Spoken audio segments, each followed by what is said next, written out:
To the stage next, we have Kiran Raj with Bittrex. Kiran and Bittrex are, many of you probably know, a homegrown exchange based right here in Bellevue. We're super excited not just to have them speaking here, but they're also a sponsor of the conference. And what people often don't understand about exchanges, and which Kiran is going to enlighten us on, is they are actually drivers of innovation in addition to being platforms where people can buy and sell and trade cryptocurrencies. So looking forward to having this talk with Kiran. Kiran Raj. Say it with me.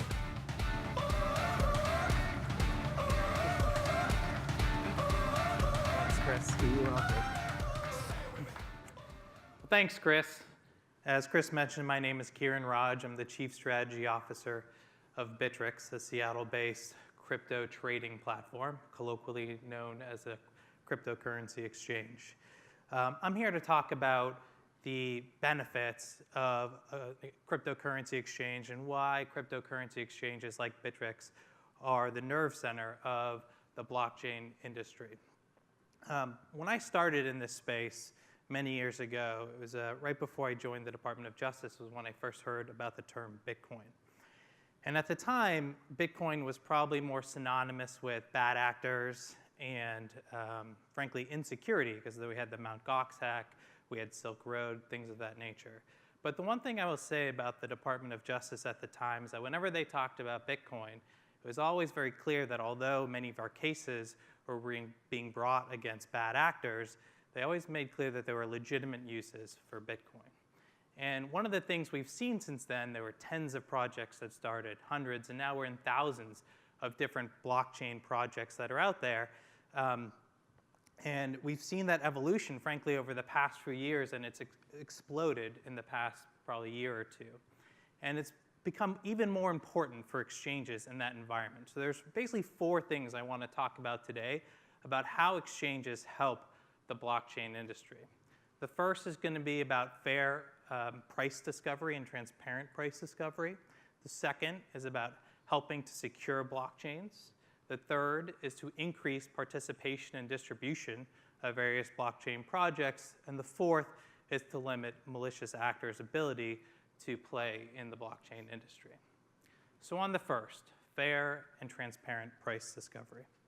So the reason why this is important is we believe that blockchains and blockchain projects really should rise and fall based on the free market. That is, if you have an innovative blockchain project and you think it's going to be great, well, the market's going to decide if it's going to succeed or fail. So that means some projects are going to make it and some projects are not going to make it. But the question is, how do you determine if a project is going to succeed or fail? And that's where the free market comes in. And trading platforms like Bittrex provide a marketplace for people to buy and sell various different projects and tokens or coins or other different forms. And it's extremely important in that type of environment to have a place that you can trust, where you know that there's fair price discovery, that buyers are being matched against sellers at particular prices that are not being manipulated. One of the things we've seen recently, and probably more so recently, is a lot of exchanges popping up in unregulated places where it's not clear what kind of market manipulation surveillance that they have, what kind of checks they're doing on their customers, what kind of agreements that they might have with certain of their customers, for example, to do wash trading or other things that are just basically manipulating prices. One of the great things about being in the United States and to have US-based sort of regulators and rules is you can have some confidence that when you're trading on these platforms, that these platforms in the United States are adhering to various different rules. For example, Bittrex is a money services business under FinCEN in the Department of Treasury. We have different state regulators as well. And we take it very seriously for our customers to ensure that there's fair and open price discovery on our platform. And I use the word platform very specifically there because when you have fair price discovery, you can actually start building things on top of companies like Bittrex, so the platform that we have. So we have projects that actually build on top of Bittrex. And in that way, it's very different than what I would call a traditional exchange, like a NASDAQ or New York Stock Exchange, where they are just listing ticker symbols and people are buying and selling various different stocks and equities. On Bittrex, it's a platform. It enables token teams to not just make their token available for trading, but to actually facilitate a lot of the innovation and the networks that these tokens are trying to build on top of our platform and their own platform. And that's where fair price discovery becomes extremely important. So that's piece one. Piece two is securing the blockchain, which is in some ways related to fair price discovery.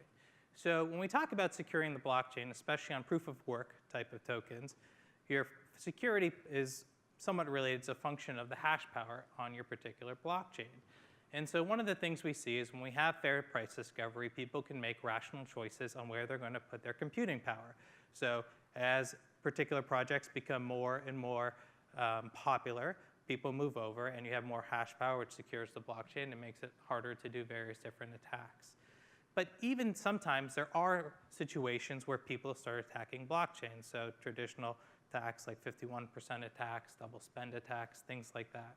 Now, in a true sort of peer-to-peer world, it's actually very hard to know that those attacks are happening and potentially to stop those attacks before somebody does a double spend attacks. But when you have an exchange like a Bittrex that is in communication with the token project, you can at least mitigate and sometimes even prevent those attacks from being able to actually be successful. So potentially you start closing down wallets, you don't allow deposits or withdrawals, you try to minimize what's happening on the blockchain while the teams are trying to figure out how to deal with a particular attack.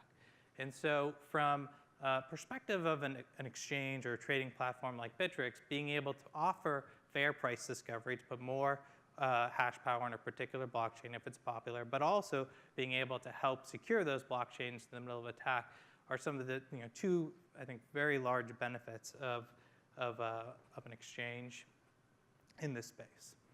Third is participation and distribution. So many of the projects that are out there today very much depend on large participation and distribution because they can take advantage of the network effects. So network effects, very simply, is if you have Facebook with only 2 people on it, it's really not that exciting of a platform. When you have thousands, hundreds of thousands, millions, hundreds of millions, all of a sudden that platform becomes extremely powerful. Many blockchain projects are based on that premise today. So how do you start off? If you're a blockchain project, you want to get your project in the hands of a lot of different folks, so distribution to take advantage of those network effects. But also you want them not just to have it, so you could potentially do airdrops to a number of different wallets, so you have distribution, but how do you get participation, right? And that's where exchanges come in. Exchanges like ours that have millions of users or others in the US that also have millions of users, you get an enormous amount of participation and distribution. And again, you get it in a way where there's some type of vetting that's being done in the sense that you know who the token teams are, you understand what the projects are. So these just aren't random sort of tokens that are distributed and an individual doesn't know what to do with these. So you get fair price discovery, securing the blockchain, and increased participation and distribution, which allows you to take advantage of the network effects as a token project or a blockchain project. So those are 3. The fourth one is limiting the ability of malicious actors to participate in this industry. So this one's actually a big one for us, right? So if you think about the blockchain industry, right now, even today, like you can see the Bitcoin ticker on CNBC, but there's still a lot of people who believe that blockchain, Bitcoin are synonymous with criminal activity. And in fact, there are still a lot of people out there who are doing some pretty shady things in terms of price manipulation, pump and dumps, and things of that nature. Many of them, of course, going on unregulated exchanges outside of the United States. So what can a company like Bittrex or other US-based companies do to limit that? And I think it's helpful here to take a step back and sort of explain why do people get so upset about Bitcoin? Why is there this perceived notion that Bitcoin and other blockchain projects are necessarily bad? And part of it stems from a misunderstanding, but part of it stems from the following. So our Chief Compliance Officer, John Roth, has this framework that he talks about, which I really like, which is how would you transfer value today without an intermediary? So if you have no one in the middle, how do you transfer value? And there's three main ways to do it today. One is obvious, it's just cash. I come up to you, I give you cash, we don't need anybody in the middle, you take the cash, that's a transfer of value. Two is precious stones, so diamonds, gold, things of that nature. I can transfer to you, there's some value there, we don't need somebody in between us. Three is blockchains and cryptocurrencies, where you can do peer-to-peer transactions without an intermediary. And because of that, you get people who get very upset because they think, oh, cryptocurrency, blockchains, are going to be used for bad purposes. And sometimes that is true. People do use it for bad purposes.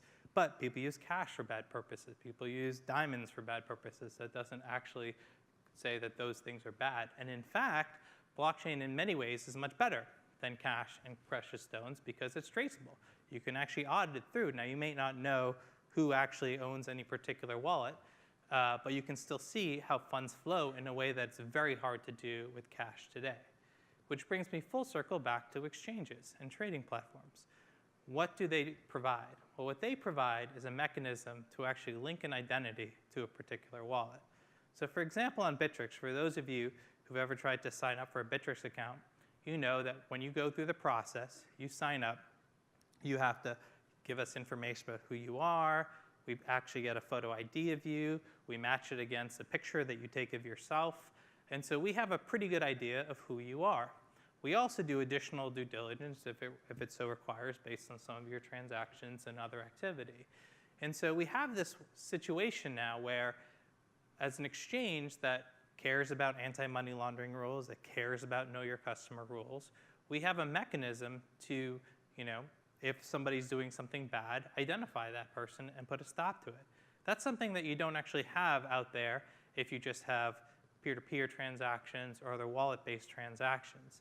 And so from that perspective, if you're a bad actor, the last place you want to go is to an exchange like ours that does all that. You would actually either go to some place that doesn't do that type of know your customer type of due diligence, or you try to go to another sort of potentially peer-to-peer, but it's just much harder because even bad actors want to take advantage of some of the three other things that I mentioned: the price discovery, securing the blockchains, and increased participation and distribution.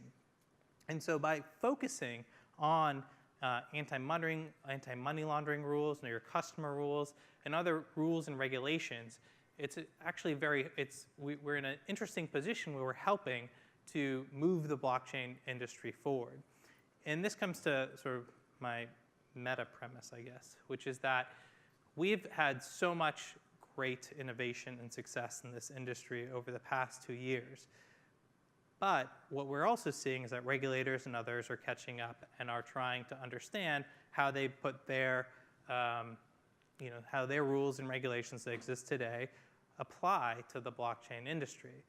And in many ways, it's a difficult time because people like the way it was a few years ago. But at the same time, I actually think it can be very beneficial for us, which is that as we have guardrails, as we have rules of the road, and we understand what those are, it's actually much better for the industry because as smart regulation, that keeps the bad actors out, but allows an enormous amount of innovation within that framework to move forward, that's actually going to be good for this industry. And so as a company like Bittrex, that's the things that we care about. We care about innovation. We care about moving blockchain, the industry forward, but we also understand that when it's associated with bad actors, when it's associated with things like price manipulation, pump and dumps, things like that, if anything, there's going to be an overcorrection.